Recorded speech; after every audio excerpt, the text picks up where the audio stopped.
Hi, everyone. I'm back for another episode of Let's Talk About It with Molly Dreher. Longtime fan, first-time guest. We're both grad transfers in the ACC, too. I'm at Syracuse and Molly's at Wake Forest. If you told, freshman year me, I took the fifth year that I knew I'd get from the whole COVID years coming back, I would have, vomited. That was, never on the radar. I was like, we're just going to see how this works out, girl. I don't know, as I, grew up in college, I just fell in love with running more. I never took for granted, all the resources you get as an athlete. I was like, oh my God, I don't want to be without that. Yeah. While I'm still trying to get better. And I'm in the peak of my fitness, especially for my sport. We really literally get the opportunity to if I had one more year, if I had one more game, knowing what I know now, what would I do with it? I want to go back now into kind of talking about these opportunities for athletes right now, specifically NIL. Honestly, I have the same question. It's been really hard to understand what it means to have a public image. To me, maybe I'm overthinking it, but that worries me more than missing out on money. But I'm going from a university that had 2,500 undergrads to one with 6,000. So not sure how that's going to be navigated yet. NIL was passed when we were freshmen.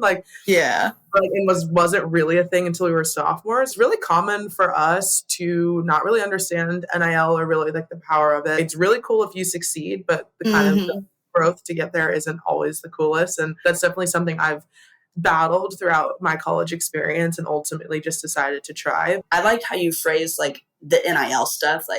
The thing you see is people getting big, $1 million deals or getting free gear and photo shoots and all that, and that's not the norm. So real talk now, I just assumed kind of that it would be the same as undergrad. It's just not.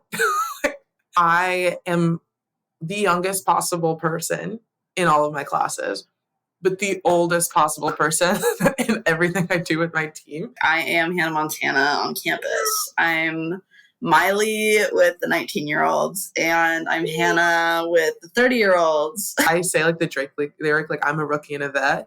When you guys see my Instagram post, don't be shocked. Just comment and pretend it's the first time you ever heard it. But it's so true. It's I understand how college volleyball works, but why do I not know how to get to my locker room?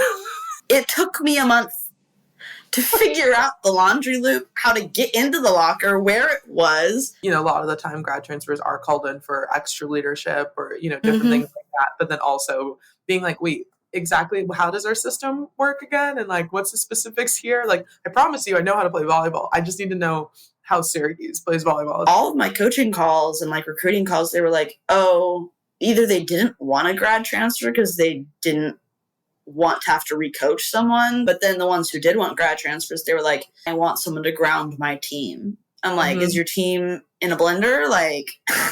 I'm not a chef. I don't know these girls yet. Who's going to say they're going to listen to just me? I hope you already have people on the team and that I can be support and then feed that role with them. That was an awesome thing for me for Syracuse. We're building something new. Our coach hasn't been there that long. There were a lot of injuries and things last year. So the team is pretty much I think almost 50% of our team, if not more, is new. Being okay with not knowing, but also being okay with looking dumb. We do a lot of different paces in our workouts and it's all structured, yada, yada, yada. We have different paces too. And I knew what my other coach expected from them, but I've never really known what the definitions of these are. They're abstract. I'm an NCAA qualifier. I run and I do it well. And I ask every workout, I ask him, what is marathon pace? What is threshold pace? These things that I should know.